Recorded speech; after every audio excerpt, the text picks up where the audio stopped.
পৰিচালক ৰুবুল দত্ত ডাঙৰীয়া বক্তব্য ৰাখিবলৈ অনুৰোধ জনাইছোঁ।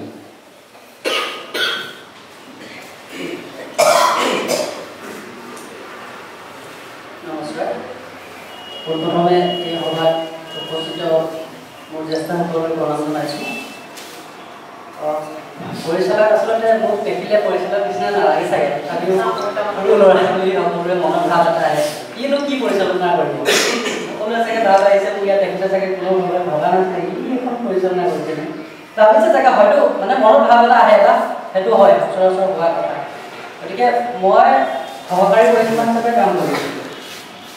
তাৰপিছত বাইদেউ তেওঁলোকে মোক মই এই ক্ষেত্ৰখনৰ লগত কাম কৰি থকা তেওঁলোকে মোক হয়তো নজৰ দি আছিলে বা দেখিছিলে কেনেকুৱা ধৰণৰ কাম কৰিছোঁ, গতিকে তেওঁলোকে নিজা প্ৰচেষ্টাত যেতিয়া কাম এটা হাতত লৈছে, গতিকে তেওঁলোকে মোক বিশ্বাস কৰিলে। বিশ্বাস কৰি এই কামটো তেওঁলোকে মোক সম্পূৰ্ণ দায়িত্বভাৰ দিলে যে তুমি পৰিচালনাৰ দায়িত্বটো ল'ব লাগে। মইতো সপোন এটা সকলোৰে থাকে যে সহকাৰী পৰিচালনা কৰি থকাৰ পাছত এজন পৰিচালক হ'বৰ কাৰণে বা এখন চিনেমা পৰিচালনা কৰিবৰ কাৰণে সকলোৰে সপোন থাকে, কিন্তু সপোনটো মানুহৰ কাৰোবাৰ সোনকালে সফল হয়, কাৰোবাৰ দেৰিকৈ সফল হয়। হয়তো মোৰ এইটো সময়ত হয়তো মোক হিন্দু বাইদেউ বা প্ৰযোজক ডাঙৰীয়া তেওঁলোকে মোক এইটো সুবিধা দিলে যে মই এইখিনি বয়সত মই এনেকুৱা এখন ছবি পৰিচালনা কৰিবলৈ তেওঁলোকৰ দৃষ্টিত মই সক্ষম হৈছোঁ। গতিকে তেওঁলোকে মোক যেতিয়া দায়িত্বভাৰ দিলে, মই প্ৰথম দিনাই মই অকণমান ভাবিছোঁ সঁচাকৈ মোকে কৈছিল নেকি। তাৰপিছত যেতিয়া মই পাছদিনা কথা পাতিছোঁ, তেওঁলোকে কৈছে হয় তুমি ডাইৰেকশ্যন কৰিব লাগিব। মই নিজৰ আত্মবিশ্বাস আছে ডাইৰেকশ্যন কৰিবৰ কাৰণে, মই কৈছোঁ ঠিক আছে মই কৰিম। তাৰপিছত স্ক্ৰিপ্টৰ কাম আৰম্ভ কৰিলোঁ, সম্পূৰ্ণ কৰি মেলি আমাৰ ধেমাজিত শ্বুটিং হ'ল। শ্বুটিং হওঁতে শ্বুটিং কৰি থকা কেইদিন মই সম্পূৰ্ণ বিশ্বাস কৰিছোঁ যে মই এজন পৰিচালক।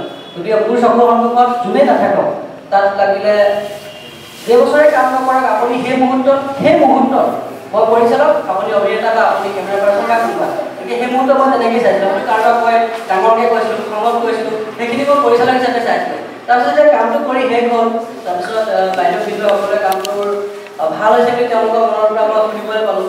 হ'লেও মোৰ এটা মনত ভাৱ আছিলে যে কামটো যদি শ্বুটিংখিনি মোৰ ফালৰ পৰা ভাল হৈছে বুলি ভাবিছোঁ, কিন্তু এতিয়া দৰ্শকৰ মাজতে উলিয়াই দিওঁ যে সেইটোৱে ভাল হ'ব লাগিব, শ্বুটিংখিনি ভাল হৈছে বুলি ভাবিলে নহ'ব নহয়।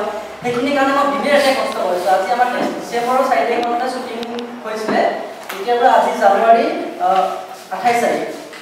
গতিকে এই দুমাহমানেই হৈছে আৰু এই দুমাহটো মই মানে যথেষ্ট কষ্ট কৰিব চেষ্টা কৰিছোঁ যাতে মোক মানে বস্তুটো ৰাইজে ভাল পাওক।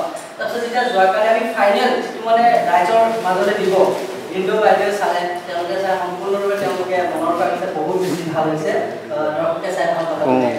এতিয়া মোৰ মনত অকণমান মানে উশাহটো ঘূৰি আহিছে, বাইদেউ ভিন্দৰে চাই লাহে লাহে মই এতিয়া নিজৰ দৃষ্টিভংগীয়ে চাই আছোঁ। মই নিজৰ এডিটৰে এডিট কৰি আছে, তেখেতক সুধিছোঁ আপুনি সঁচাকৈ কওকচোন ভাল হৈছে নেকি, কৈছে মই মোৰ ফালৰ পৰা কৈছোঁ মই এডিটৰ হিচাপে কোৱা নাই, দৰ্শক হিচাপে কৈছোঁ ভাল হৈছে।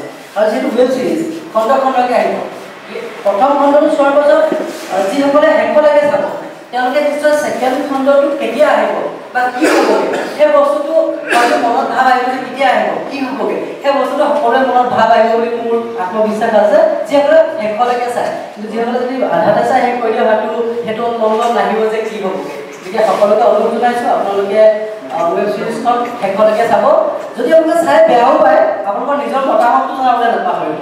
তাতে কমেণ্ট বক্স আছে, আপোনালোকে নিজৰ ভাল হ'লেও বেয়া হ'লেও, যদি বেয়া পাইছে আপোনালোকে বেয়া দিশটো দেখাই দিব যাতে আমি সেইখিনি শুদ্ধ কৰিব পাৰোঁ। আৰু যদি ভাল হৈছে ভাল বুলিয়ে লিখিব, আৰু দুজন মানে চাব পৰাকৈ আপোনালোকে দেখুৱাই দিব যে এইখন ৱেব ছিৰিজখন আহিছে, চাচোন ভাল হ'লেও বেয়া হ'লেও যি পাইছ চাচোন, এনেকৈ বুলি আপোনালোকে দেখুৱাই দিলে আমি যিমান কষ্ট কৰিছিলোঁ যিমানখিনি সফল হ'বলৈ আমি চেষ্টা কৰিছোঁ। গতিকে আপোনালোকৰ অকণমান যদি শ্বেয়াৰ এটা বা লাইক এটা কমেণ্ট এটা দিলে আমি উৎসাহ পাম। লাগিলে বেয়া হৈছে বুলি লিখক, সেইটো আমি উৎসাহ পাম, কাৰণ আপোনালোকৰ বেয়া পাওঁতে আমাক ভৱিষ্যতে ভাল কাম এটা কৰিবৰ কাৰণে সাহস দিব। গতিকে মই বিশেষ তেনেকৈ নকওঁ, মই ইমান কম বয়সতে মোক এইখিনি সুবিধা দিয়াৰ বাবে বাইদেউ কিন্তু প্ৰযোজক ডাঙৰীয়া সকলো আমাৰ টিমটো আপোনালোকে যে আজি ইয়াত আহি আমাক এইখন সাহস দিছে, উৎসাহ দিছে সকলোকে, আপোনালোকে অহাৰ কাৰণে আজি আপোনাৰ সাহস পাইছোঁ আমি যে হয় তেওঁলোকে আমাৰ কাম কৰিলে আমাক ছাপোৰ্ট কৰিছে। গতিকে সেইখিনি মই যথেষ্ট সুখী হৈছোঁ। গতিকে আপোনালোকে আমাৰ ভৱিষ্যতৰ কামখিনি আদৰি যাব বুলি আশা কৰিছোঁ। বিশেষ নকওঁ, যি হয় ভাল হ'লেও বেয়া হ'লেও চাব বুলি অনুৰোধ কৰিছোঁ পুনৰবাৰ। ধন্যবাদ।